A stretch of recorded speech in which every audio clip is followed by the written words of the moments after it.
মাথা উঁচু করে তৈরি হওয়া ধরছি, সেই সমাজের বিভিন্ন গুণার কাজ আজকে আমরা জানি।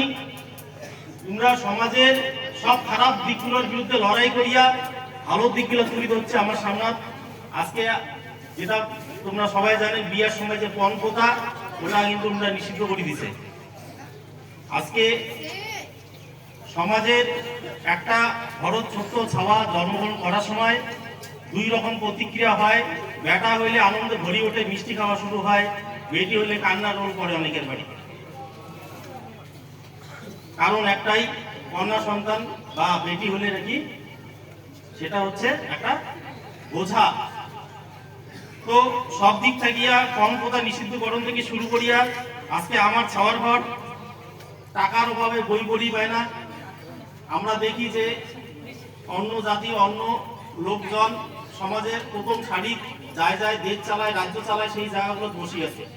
আমার ছাওয়াগুলো ওই জায়গাগুলো পৌঁছই পায় না। তার প্রধান কারণ হচ্ছে শিক্ষার অভাব। শিক্ষা যদি সঠিকভাবে ছাওয়াগুলো দেওয়া লাগে, তার জন্য টাকা কড়ি দরকার আছে, তার জন্য সৎ উপদেশ দিবে এমন লোকের দরকার আছে। কিন্তু এতদিন পর্যন্ত কাম সেটা নিয়ে হবে নাই। মহারাজ প্রথম আমার ছাওয়াগুলো শিক্ষিত করার জন্য যেটা যেটা করা সেটা করে দেওয়া হচ্ছে। আজকে আমরা গর্বের সঙ্গে খবর পাই যে মহারাজের আশীর্বাদে, মহারাজের হাত ধরিয়ায় মূল যে দেশ পরিচালনার ক্ষেত্রে আইন ব্যবস্থাপনা, আদালত, সেই জায়গাগুলায় আমার ঘরের ছাওয়াগুলো কিন্তু আজকে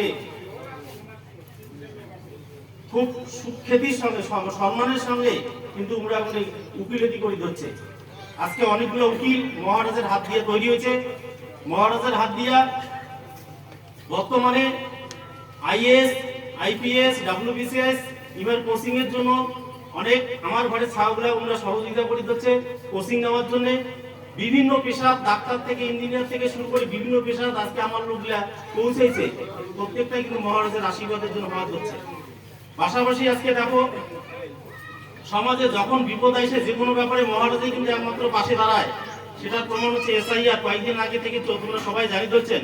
আজকে মোর আসার আগতে আমি কিছু রিপোর্ট দিলাম, অনেকগুলো বুথ ভিত্তিক রিপোর্ট পালুম, তাতে কিন্তু অনেকগুলা রাজবংশী লোকের নাম বাদ গেছে। মুই আসার সময় এই রিপোর্টগুলো কালেকশন করে দেবো। হয়তো সন্ধ্যাবেলা পূর্ণাঙ্গ রিপোর্ট মুই পাই, তোমরাও একটু দেখবেন। অনেক রাজবংশী নাম কিন্তু বাদ গেছে আজকে। তো ওটার একটা সমাধান সূত্র বের করার লাগবে, সেটা মহারাজের নির্দেশ মতো আমরা সেটা করব। তো মহারাজের সমাজের প্রত্যেকটা বিষয় যেটা যে জায়গাটায় আমার লোকগুলা উন্নতি, আমার লোকগুলা সঠিক পথ দেখানো, আমার লোকগুলার জন্য সর্বদা আমরা চিন্তিত থাকে, রাত্রি ঘুমায় না, তো এই শুধুমাত্র চিন্তা করে আমার লোকগুলা কেমন ভালো থাকবে। তো সার্বিক দিক থেকে ইমার এই যে মহতি কাজ, তার সম্মান প্রদর্শন সূচক ভাবে রাজ্য সরকারের তরফ থাকিয়া মুখ্যমন্ত্রী সম্মানীয় মমতা ব্যানার্জি আমার রাজ্যের সর্বোচ্চ সম্মান প্রদান করছে।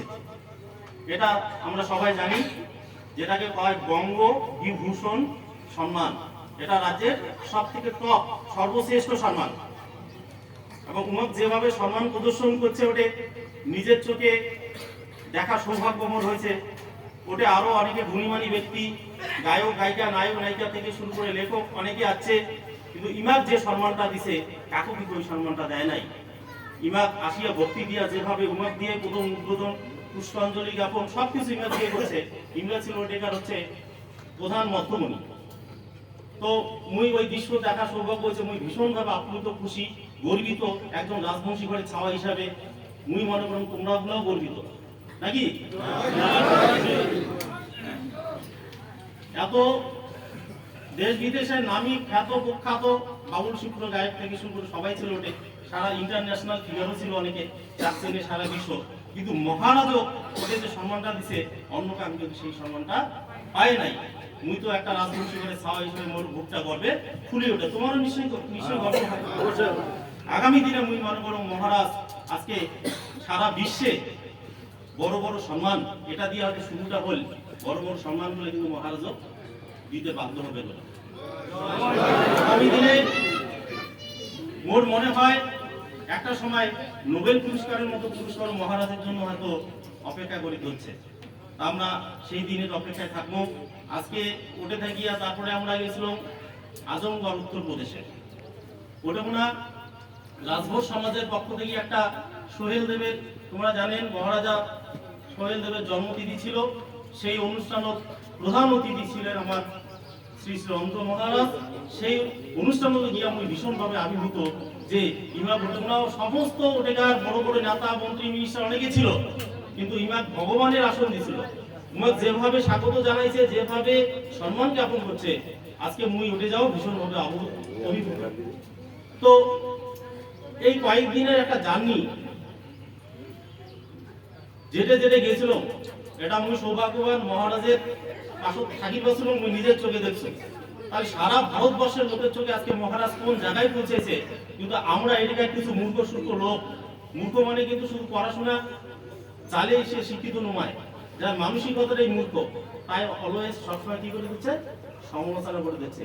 এটা আসলে খুশির আমার জন্য, কে জানেন ওটা জ্বলন থাকি হয়, ওর মধ্যে জ্বলন অভাব হচ্ছে। যারা সমালোচনা করে তার মধ্যে কি হয়, জ্বলন, জ্বলন বুঝলেন তো, হিংসা হয়। সারা বিশ্বের লোক মহারাজ এত বড় সম্মান দিয়ে লেছে, আমার তো কামই বসে না, আমরা নিজে নিজে ওই বড় নেতা, আমরা আমার তো কাম বসে না। এই জ্বলন থাকি এই রকম কিছু বিতর্কিত মন্তব্য কাঙ্গান করি ধরছে, তোমরা এগুলা পাত্তা দিবেন না। আর যদি পাত্তায় দেন, যে ভাষায় ওরা কথা হয় ওই ভাষায় তোমাকে একটা সংকেত দিবেন। তো বর্তমানে পরিস্থিতি যেটা দাঁড়াইছে, আজকে মুই মনে করো আগামী দিনগুলা মহারাজ যেভাবে আমার পথ দেখে ধরছে, আমরা কাঙ্ক্ষিত লক্ষ্যে পৌঁছানো শুধু সময়ের অপেক্ষা, অল্প কিছু সময়ের অপেক্ষা, আর কিছু নাকি না।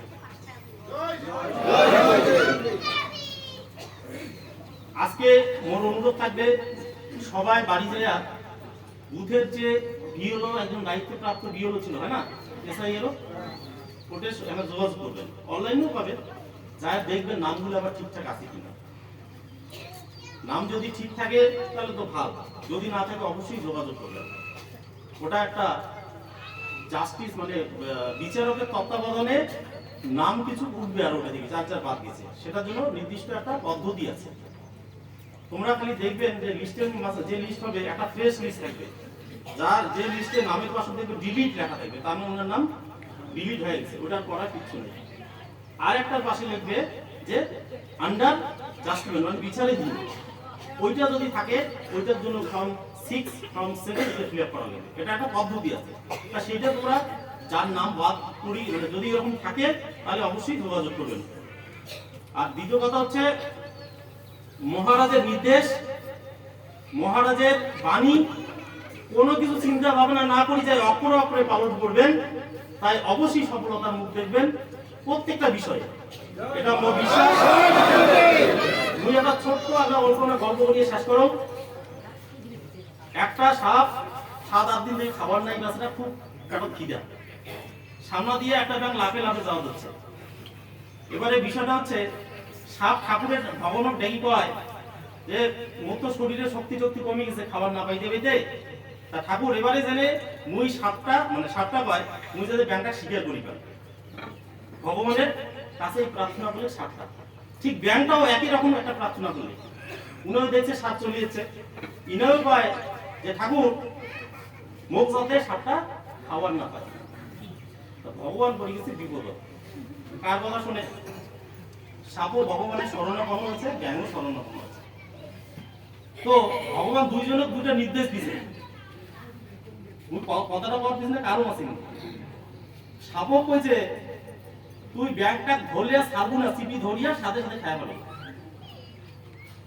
আর ব্যাংক কইছে যে তুই মরার ভান করি করিবা, মানে মরি গেছিস তুই। এবারে দুইজনে ভগবানের নির্দেশ পাইছে, সাপ কি করলে আসি ব্যাংকটা ধরি ফেলে। ব্যাংক যখনই ধরলেন ব্যাংক তো মরার মতন চুপচাপ, সাপ ভাবলে যেটা মরি গেছে, তাহলে মুখ চিপি না ধরি আস্তে আস্তে খান শান্তি মতন। তার মানে সাপ কিন্তু ভগবানের নির্দেশটা মানলে কি, যেই মুখটা হা করলে ব্যাংকটা সুন্দরভাবে খাওয়ার জন্য, খালি তো পজিশন করি না হলো না ঠিকঠাক, ব্যাংক ওই চান্সে উনি কিন্তু ভগবানের নির্দেশ অক্ষরে অক্ষরে পালন করছে, মরার মতো করেছিল। যেই মুখ কান হা করছে এক লাফ দিয়া বগলের ডিগি, ব্যাপারটা বুঝছেন? তাহলে দুইজনকে নির্দেশ দিয়েছে ভগবান, কিন্তু সাপ নির্দেশটা মানে নাই, ফলে উনার আর খাওয়া হইল না। আর ব্যাংক নির্দেশ মানছে কার? ভগবানের, উনি কিন্তু বাঁচিয়ে। ব্যাপারটা বুঝছেন? তার মানে আমার ভগবানের শ্রী শ্রী অনন্ত মহারাজের নির্দেশ যদি মানি চান তাহলে ব্যাঙের মতো বাঁচবে। এটা ওনার সাপ ব্যাংক সবাই এসে গেছে মহারাজের খ্যাং ধরে। মহারাজও নির্দেশ দেয়, যাই মানে তাই বাঁচবে, যাই মানবে না তাই বাঁচবে না। ওর গল্পটা কিন্তু এই জন্যই করা। তো যাই হোক, মুই আর বক্তব্য দীর্ঘায়িত করবো না। আজকে আমার খুশির দিন যে মহারাজক যে সম্মান প্রদর্শন করা হয়েছে, সেই সম্মানের ভাগিদার আমরাও। মহারাজ পাওয়া মানে আমরা পাবো। এই সম্মান মহারাজের পাশাপাশি আমারও, তাই আমরাও এই দিনটা সুন্দরভাবে আমরা উদযাপন করবো। মহারাজের সম্মান প্রদর্শনের মধ্য দিয়া আমরা উনার স্বাগত জানাবো, বিভিন্ন ভাবে ফুলের তোড়া দিয়ে হয়তো অনেকে জানাইছে, আরো জানাবো। জানে আজকের দিনটা আমরা এবার চরণ অর্পণ করিয়া আশীর্বাদ নেব। এই কথা পাই আমি ওর বক্তব্যে শেষ করলাম। জয় শিবচণ্ডী, জয় মা ভবানী, ভালো থাকবেন, সুস্থ থাকবেন।